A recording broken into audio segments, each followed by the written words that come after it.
I've been sitting on this bench in Providence for 35 years, and I thought I'd seen everything. Every excuse, every hardship, every moment of human weakness and strength has passed through my courtroom. But what walked through those doors on a Tuesday morning last spring? That stopped me cold. A chief of police, dressed in full uniform, badges gleaming under the fluorescent lights, standing before me not as a colleague in the justice system, but as a defendant. And the look on his face, pure arrogance, like this was all beneath him, like I was beneath him. If you believe that even those who enforce the law must answer to it, hit that subscribe button right now, because what happened next will restore your faith in justice. His name was Chief Robert DeMarco, and he'd racked up 17 parking violations in 6 months. 17, not one or two mistakes. 17 deliberate decisions to park wherever he pleased in our city. The tickets were spread across my desk like a deck of cards, and as I reviewed each one, I could feel my blood pressure rising.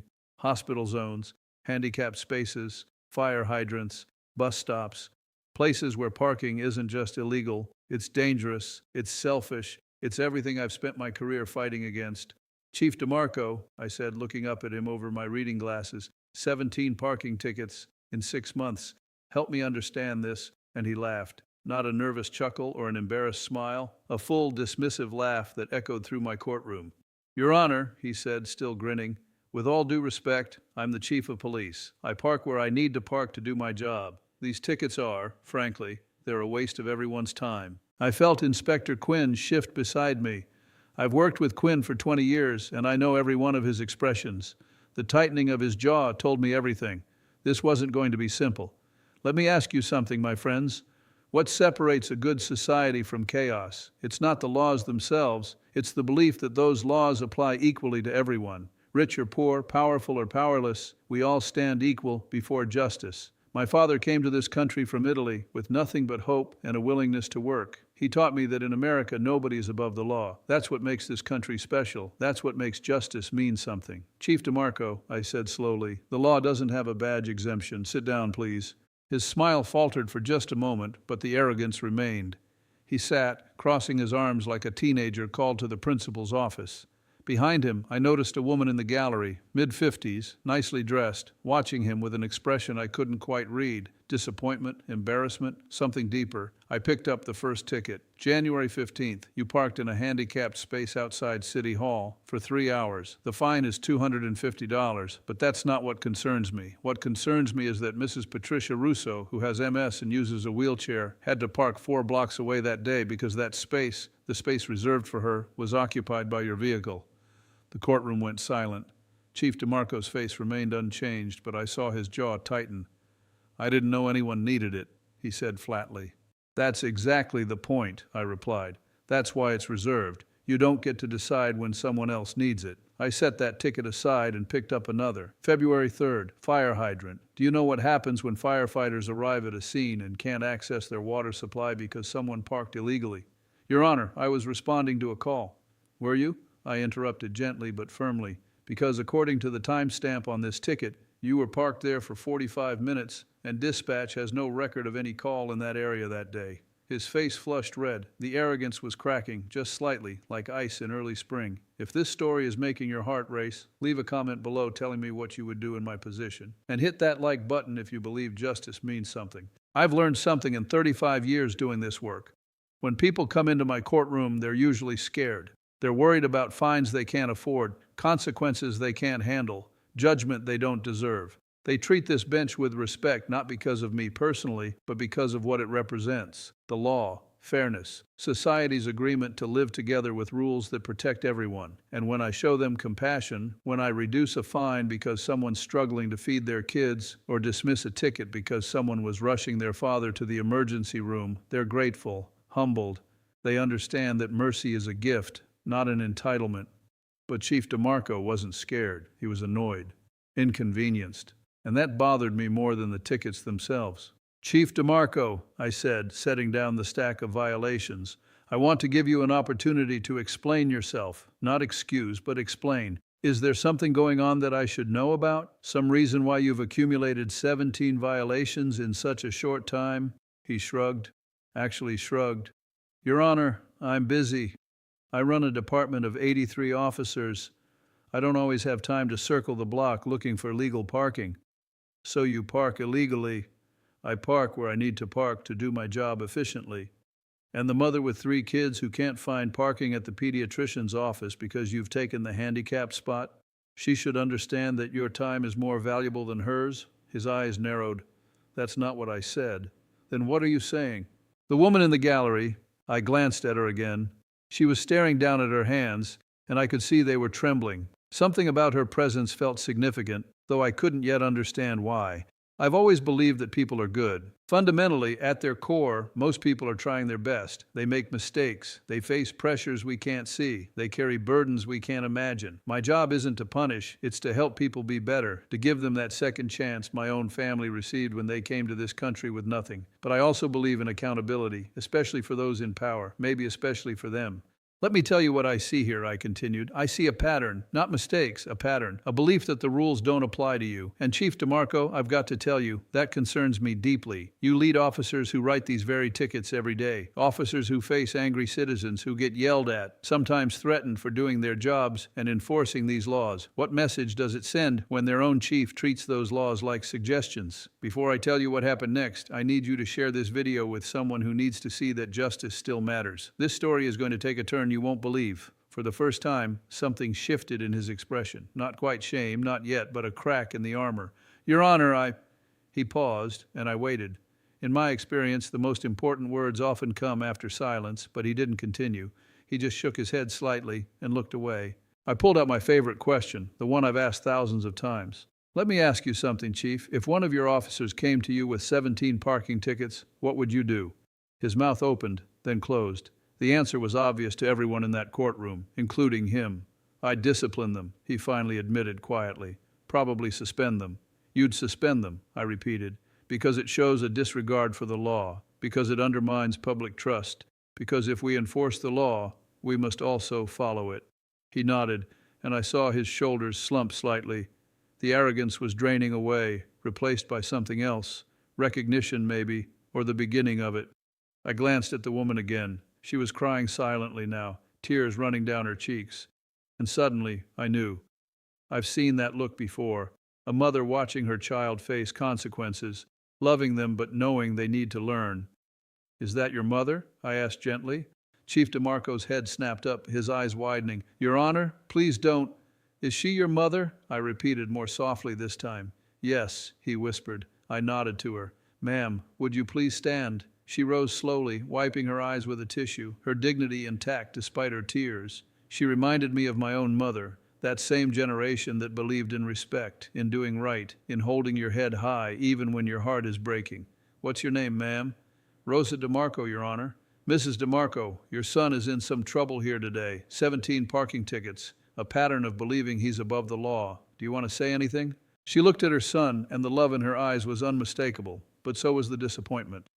Your Honor, she said in a voice thick with emotion and an Italian accent that reminded me so much of my father's, I raised him better than this. His father was a police officer, a good one, who died in the line of duty 20 years ago. He taught our son that the badge is a responsibility, not a privilege. I don't know what happened. I don't know when he forgot.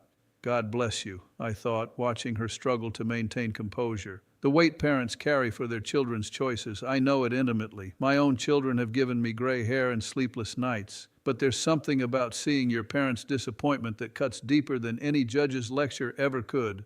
Chief DeMarco's face had gone pale. His hands, previously so casual and dismissive, were now gripping the edge of the defendant's table. The transformation was remarkable. 60 seconds ago, he'd been laughing. Now, watching his mother defend the values she'd instilled in him while acknowledging his failure to honor them, something inside him was breaking. Mom, please sit down, he said hoarsely. No, I interjected. Let her speak. Mrs. DeMarco, please continue. She took a shaky breath. When Robert became chief, I was so proud, so proud. His father would have been proud. But pride doesn't mean you're above the law. It means you set the example. It means you're humble enough to follow the same rules you expect others to follow. If you're moved by what you're seeing here, hit that subscribe button. This channel is about real justice, real humanity, real stories from my courtroom that matter. And share this with someone who needs to remember what integrity looks like. I let her words hang in the air for a moment. The courtroom was absolutely silent except for the quiet sound of Mrs. DeMarco crying. I've learned that sometimes the most powerful verdicts don't come from judges, they come from the people who love us most and dare to tell us the truth.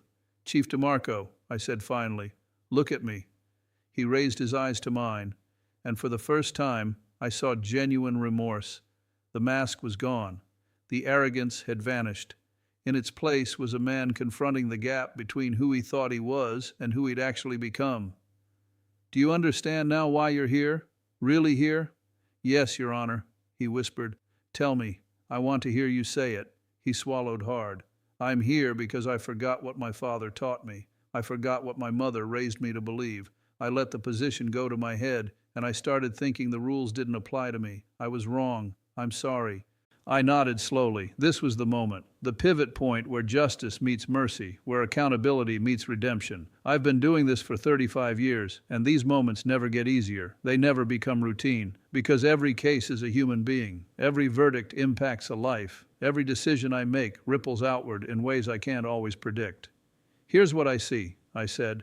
I see 17 violations that total $4,250 in fines. If I apply the law strictly, which you know I have every right and reason to do, you'll pay that full amount. Plus, I could add community service. I could notify the city council and recommend disciplinary review. The law gives me those options, and given the pattern here, many judges would exercise them. I paused, watching his face drain of color. His career was on the line, and he knew it.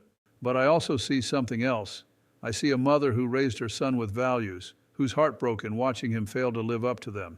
I see a man who, for just a moment, forgot where he came from, who forgot that the badge isn't a crown, it's a responsibility, and I see someone who, maybe for the first time today, actually understands that. Mrs. DeMarco was gripping the bench in front of her, her knuckles white. So here's what I'm going to do, I continued. I'm going to fine you the full amount, $4,250. You'll pay it in full within 30 days, and that money will go to programs that serve the very people you endangered with your illegal parking. Accessibility services, fire department training, public transportation improvements. He nodded, relief and pain mixing on his face.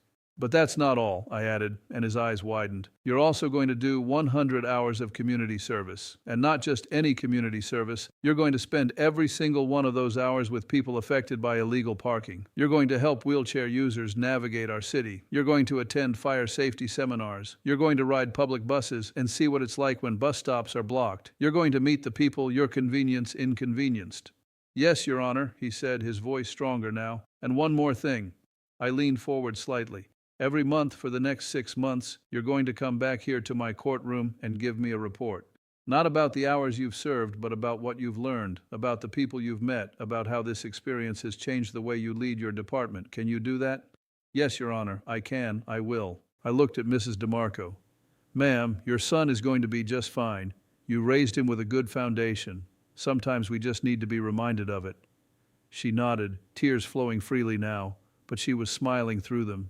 Before I dismissed them, something made me pause. Maybe it was the look in his eyes, genuine now, humbled, open. Maybe it was my own father's voice in my head, reminding me that redemption is always possible if we're willing to do the work. Maybe it was just the Holy Spirit moving in that courtroom, the way it sometimes does when human beings connect in authentic ways. Chief DeMarco, I said quietly, come here for a moment. He approached the bench tentatively, and I stood up, which I rarely do. I came around and stood before him, this man who'd walked in so arrogant and was now so thoroughly humbled. I want to tell you something, I said softly, just between us, though the courtroom could hear. Your father would be proud of you today, not for the tickets, those were wrong, and you know it, but for being willing to face the truth when your mother spoke it, for being willing to change. That takes courage, real courage, the kind your father had. His eyes filled with tears, and for a moment I thought he might break down completely. Instead, he extended his hand, and I shook it firmly. Thank you, Your Honor, he managed. I won't let you down. I won't let my mother down, and I won't let my father's memory down. I know you won't. Now go home, hug your mother, and get to work becoming the chief this city deserves. If you're still watching, comment below and tell me, would you have been tougher or more lenient? And hit that like button if you believe people can change when they're held accountable with love. As they left my courtroom, Chief DeMarco walking beside his mother, his arm around her shoulders, I sat back down at the bench and took a deep breath. Inspector Quinn looked at me with that expression I've come to recognize over 2 decades of working together. That was something, he said quietly. That was necessary, I replied. Justice without mercy is cruelty, but mercy without accountability is meaningless. 3 months later, I got a letter. Chief DeMarco had completed 60 of his 100 hours, and his monthly reports had been remarkable. He'd implemented a new integrity training program for his entire department. He'd met with disability rights advocates and partnered with them to improve accessibility enforcement. He'd attended a fire where illegal parking had delayed response time by precious minutes, and the experience had shaken him to his core. But the part of the letter that moved me most was this. Your Honor, my mother asked me to tell you that she prays for you every night. She says you gave her son back to her, but I want you to know something. You gave me back to myself. You reminded me why I became a police officer in the first place. Not for power, not for prestige, but to serve, to protect, to make my community better and safer for everyone. I was lost, and I didn't even know it until you made me see it.